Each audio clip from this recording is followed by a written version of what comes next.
বাংলাদেশ ভারত সম্পর্কে গত এক বছরে রোলার কোস্টারের মতো উঠানামা করছে। 2024 সালের আগস্টে শেখ হাসিনা সরকারের পতনের পর বাংলাদেশ ভারত সম্পর্কে নাটকীয় মোড় নেয়। অন্তর্বর্তী সরকারের প্রধান উপদেষ্টা ডক্টর মোহাম্মদ ইউনূস ক্ষমতা আসার পর প্রথম দিকে ভারত বিরোধী বক্তব্য এবং অবস্থান দুদেশের সম্পর্ককে একেবারে তলানিতে ঠেলে দেয়। সেই উত্তপ্ত সম্পর্ক এখন ধীরে ধীরে উত্তেজনা কমানোর পথে। এরই মধ্যে দিল্লিতে বাংলাদেশের হাইকমিশনার এম রিয়াজ হামিদুল্লাহ, রাষ্ট্রীয় সেবক সংঘ আরএসএসের জাতীয় কার্যনির্বাহী সদস্য এবং বিজেপির সাবেক সাধারণ সম্পাদক রাম মাধবের সঙ্গে বৈঠক করেছেন। এই বৈঠক শুধু একটি সৌজন্য সাক্ষাৎ নয়, বরং ভারতের সবচেয়ে প্রভাবশালী সাংগঠনিক শক্তির সঙ্গে বাংলাদেশের সরাসরি সংলাপের চেষ্টা। প্রশ্ন হলো, এই বৈঠকের পেছনে কি কূটনৈতিক যুক্তি রয়েছে? কেন বাংলাদেশ এখন আরএসএস দরজায় কড়া নাড়ছে এবং এর ফলাফল কি হতে পারে?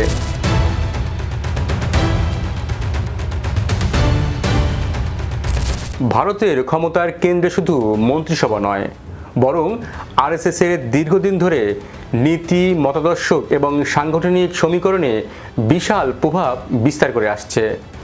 বিজেপি সরকারকে মতাদর্শ এবং সংগঠনের যোগানদার এই শক্তি প্রধানমন্ত্রী কার্যালয় পর্যন্ত প্রভাব বিস্তার করে। আরএসএসের সঙ্গে যোগাযোগ মানে বিজেপির নীতিগৃহের অভ্যন্তরে সেতু তৈরি করা। বিজেপি এবং আরএসএসের সমন্বয়কে উপেক্ষা করে ভারতের সঙ্গে কার্যকর সম্পর্ক গড়া খুবই কঠিন।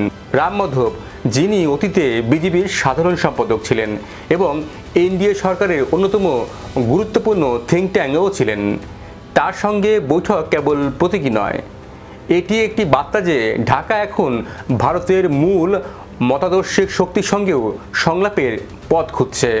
কেন এই বৈঠক? এর প্রধান কারণ হতে পারে ডক্টর ইউনূসের ক্ষমতা আসার পর শুরু হয়েছিল ভারত বিরোধী স্লোগান, পণ্য বয়কট ক্যাম্পেইন, বিতর্কিত মানচিত্র, এমনকি ফারাক্কা বাঁধ ইস্যুতে চাপের ভাষা। ফলে বাণিজ্যে প্রতিবন্ধকতা, ভিসায় কড়াকড়ি, বিদ্যুৎ সরবরাহে অনিশ্চয়তা তৈরি হয়। এখন বাংলাদেশ বুঝতে পারছে ভারতের সঙ্গে উত্তেজনা দীর্ঘমেয়াদে টেকসই নয়। তাই কেন্দ্রীয় সরকারের পাশাপাশি আরএসএসের মতো প্রভাবশালী শক্তির সঙ্গেও সম্পর্ক তৈরি করতে চাচ্ছে। ভারতীয় রাজনীতিতে আরএসএস সবসময় হিন্দুদের নিরাপত্তা, অধিকার ইস্যুতে সোচ্চার। বাংলাদেশে সাম্প্রতিক সহিংসতা, সংখ্যালঘুর ঘটনায় উদ্বেগে তারা দিল্লির উপর চাপ সৃষ্টি করে। হাই কমিশনারের এই বৈঠকের মাধ্যমে বাংলাদেশ হয়তো আশ্বস্ত করতে চাইছে হিন্দু সম্প্রদায়ের নিরাপত্তা নিশ্চিত করা হবে, ধর্মীয় উত্তেজনা দমনে সরকার কঠোর পদক্ষেপ নেবে। এটি শুধু আরএসএসকেই বার্তা দেবে না, বরং ভারতের নীতি নির্ধারণে যাদের মতামত গুরুত্ব পায় তাদেরও আশ্বস্ত করবে। এছাড়া উত্তরপ্রদেশের মুখ্যমন্ত্রী যোগী আদিত্যনাথের সঙ্গেও বৈঠক করার চেষ্টা করছেন বাংলাদেশে নিযুক্ত বাংলাদেশের হাইকমিশনার। উত্তরপ্রদেশের মুখ্যমন্ত্রী যোগী আদিত্যনাথ বিজেপির শক্তিশালী মুখ। তার সঙ্গে বৈঠকের চেষ্টা এবং আরএসএসের নেতার সঙ্গে সাক্ষাৎ একই কূটনৈতিক কৌশলেরই অংশ। উত্তরপ্রদেশ বিজেপির রাজনৈতিক কেন্দ্র এবং আরএসএসের অন্যতম গুরুত্বপূর্ণ রাজ্য। আসাম ও ত্রিপুরায় রাজনীতিতেও আরএসএস সরাসরি প্রভাব রয়েছে। সীমান্ত রাজনীতিতে বাংলাদেশকে প্রভাবিত করতে হলে এই লবির সঙ্গে যোগাযোগ অপরিহার্য। ডক্টর ইউনূস আন্তর্জাতিক সমর্থনের পাশাপাশি দিল্লির আস্থা নিশ্চিত করতে চাইছেন, কারণ ভারতের সঙ্গে বৈরী সম্পর্ক থাকলে ভবিষ্যৎ নির্বাচনে বৈধতা সংকটে পড়বে। সীমান্ত নিরাপত্তা, জ্বালানি, পানি চুক্তি সবই ভারতের সদিচ্ছার উপরে নির্ভর করে। তাই এই বৈঠক এক ধরনের পাওয়ার সেন্টারের সঙ্গে রিলেশনস ম্যানেজমেন্ট। আরএসএসের সঙ্গে বৈঠকের পর আলোচনায় এসেছে বাংলাদেশের সম্মিলিত সনাতনী জাগরণী জোটের মুখপাত্র চিন্ময় কৃষ্ণ দাসের মুক্তির বিষয়টি। যদি চিন্ময় কৃষ্ণ জামিনে মুক্তি পান, তাহলে আরএসএসপন্থী গোষ্ঠীগুলোর কাছে ইতিবাচক বার্তা দিতে পারে। বিশ্লেষকরা মনে করছেন চিন্ময় কৃষ্ণ মুক্তি পেলে বাংলাদেশ ভারত কূটনীতির অবিশ্বাস দূর হতে পারে। কিন্তু ডক্টর ইউনূস তলে তলে ভারতের সঙ্গে কেন ঘনিষ্ঠতা বাড়াতে চান? এর প্রধান কারণ জ্বালানি বিদ্যুৎ নিরাপত্তা। বাংলাদেশের বিদ্যুৎ মোট উৎপাদনের প্রায় 17% সমপরিমাণ বিদ্যুৎ সরাসরি ভারতীয় গ্রিড বা প্রকল্প দিয়ে আসে। এর মধ্যে ঝাড়খণ্ডের গোধ্যা প্ল্যানও রয়েছে, যার বকেয়া এবং মূল্য বিতর্ক নিয়ে গত 1 বছরের টানাপোড়েন চললেও সরবরাহ থামেনি। ফলে দিল্লির সঙ্গে সম্পর্ক নষ্ট হলে তাৎক্ষণিক লোডশেডিং রাজনীতি শুরু হওয়ার ঝুঁকি থাকে। এই খাতে স্থিতি আনায় ঢাকার প্রথম বাস্তব প্রেরণা। দ্বিতীয়ত, বাজার যোগাযোগ এবং সীমান্ত অর্থনীতি স্থিতিশীল করা। বাংলাদেশি রপ্তানি আমদানির বড় অংশ স্থল বন্দর নির্ভর এবং ভারতের কাস্টম কড়াকড়ি বা আমদানি নিষেধাজ্ঞা প্রক্রিয়াগতভাবে ঢাকায় ক্ষতি করতে পারে। গত 1 বছরে টানাপোড়েনে তার নমুনা মিলেছে।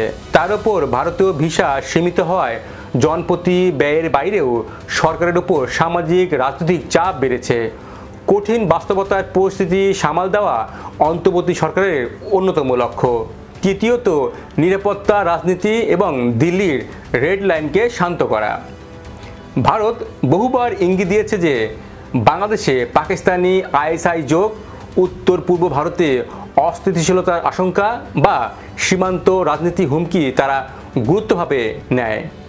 ঢাকা এসব অভিযোগ নাকচ করলেও দিল্লি এই বিষয়গুলোকে সম্পর্ক পরীক্ষার পূর্ব শর্ত বানিয়ে রেখেছে।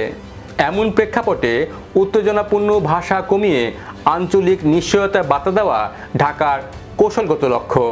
চতুর্থ, সাব ন্যাশনাল কূটনীতি, অর্থাৎ আসাম, ত্রিপুরা, পশ্চিমবঙ্গের সঙ্গে ঘনিষ্ঠতা বাড়ানো। কারণ দিল্লির কেন্দ্রীয় রাজনীতির পাশাপাশি সীমান্তে ঘেঁষা রাজ্যগুলোর সঙ্গে দৈনন্দিন স্বার্থ সম্পর্ক রয়েছে। পণ্য ট্রানজিট, নদী ব্যবস্থাপনা, সীমান্ত পরিচালনা, এমনকি ভিসা। এই কারণে ভারতের মুখ্যমন্ত্রীদের সঙ্গে ঢাকার প্রত্যক্ষ সংলাপ বাস্তব সমাধান দ্রুত আনে। বাংলাদেশের হাইকমিশনার পশ্চিমবঙ্গের মুখ্যমন্ত্রী সহ উত্তর পূর্বের নেতৃত্বের সঙ্গে সক্রিয় যোগাযোগ বাড়িয়েছেন এবং পানি নদী সংযোগ এজেন্ডা, গঙ্গা চুক্তির মেয়াদ শেষে হালনাগাদ, তিস্তা ব্যবস্থাপনা, স্থলবন্দর, সড়ক, রেল, বন্দর যোগাযোগ সবই রাজনৈতিক সদিচ্ছার উপরে নির্ভর করে। দুই রাজধানী যখন রাজনৈতিক বার্তাতে ব্যস্ত, তখন টেকনিক্যাল টেবিলগুলো সচল রাখতে টোন ডাউন কৌশল জরুরি। সাম্প্রতিক প্রতিবেদনে গঙ্গা চুক্তি হালনাগাদের আলোচনায় দেখায় কঠিন রাজনীতির মাঝেও বাস্তবসম্মত কর্মপরিকল্পনায় এগিয়ে যায়। তাহলে এখন কেন ডক্টর ইউনূস সুর বদলাচ্ছেন?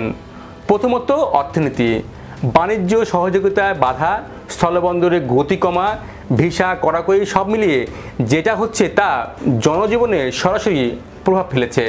বাণিজ্য, লজিস্টিক, ভারতের প্রত্যক্ষ চাপ এবং জ্বালানি বিদ্যুতের আত্মনির্ভরতার সম্মিলিত চেষ্টা ঢাকার পক্ষে দীর্ঘমেয়াদী বহন করা কঠিন। তাই জন আন্দোলনে জনপ্রিয় মনে হলেও ভারত বিরোধিতা নিয়ে রাষ্ট্রনীতিকে স্থায়ী করা যাচ্ছে না। দ্বিতীয়ত, রাজনৈতিক কর্মসূচি। ডক্টর ইউনূস স্বয়ং বলেছেন স্বচ্ছ গ্রহণযোগ্য নির্বাচনের দিকে তিনি এগিয়ে যাচ্ছেন। নির্বাচনের আগে মুদ্রা, খাদ্য, বিদ্যুৎ, চিকিৎসা এই দৈনন্দিন বিষয়গুলো স্বাভাবিক না হলে নির্বাচনী বৈধতা ঝুঁকিতে পড়বে। তাই দিল্লির সঙ্গে সংঘাত কামানো পূর্ব শর্ত হয়ে দাঁড়িয়েছে। তৃতীয়ত, নিরাপত্তা এবং বাস্তবতা। দিল্লি বহুবার বার্তা দিয়েছে বাংলাদেশে সংখ্যালঘু নিরাপত্তা, সীমান্তে অপরাধ এবং পাকিস্তান সংযোগ এসব ইস্যুতে ভারত কোনো অংশেই ছাড় দেবে না। সেই সঙ্গে ভারতের নিজস্ব অভ্যন্তরীণ রাজনীতিতে বিশেষ করে আসাম, ত্রিপুরায় এই ইস্যুগুলোকে সংবেদনশীল করে রাখে। ফলে ঢাকার কাছে সিগন্যাল স্পষ্ট, চীন, পাকিস্তান, ভারতের মাঝে ভারসাম্য রক্ষা করতে হলে ভারতের রেড লাইনগুলো সম্মান করা ছাড়া আর কোনো গতি নেই। এই পরিস্থিতিতে ভারতের প্রতিক্রিয়া কেমন হতে পারে? ভারত এই বৈঠককে ইতিবাচক সিগন্যাল হিসেবেই নেবে, তবে কিছু শর্ত থাকবে। যেমন ভারত বিরোধী ভাষা ক্যাম্পেইন বন্ধ রাখতে হবে, বাংলাদেশকে প্রমাণ করতে হবে যে ধর্মীয় সংখ্যালঘুরা নিরাপদ, জ্বালানি এবং বাণিজ্যিক ইস্যুতে স্থিতিশীলতা আনতে হবে এবং ভারতের নিরাপত্তা উদ্বেগে নেতিবাচক সংকেত যেন না যায়। ভারতকে শুধু কেন্দ্রীয় কূটনীতি দিয়ে বোঝানো যাবে না, তার ক্ষমতার অদৃশ্য স্তম্ভগুলোকে আস্থায় আনতে হবে। আরএসএসের সঙ্গে সংলাপে সেই প্রচেষ্টারই অংশ। তবে এই সম্পর্ক মজবুত হবে কিনা তা নির্ভর করবে বাংলাদেশ কতটা ধারাবাহিকভাবে ভারত বিরোধী উত্তেজনা এড়িয়ে চলে এবং সংখ্যালঘু নিরাপত্তা, সীমান্ত ব্যবস্থাপনা এবং বাণিজ্যে কতটা দৃশ্যমান অগ্রগতি দেখায় তার উপর।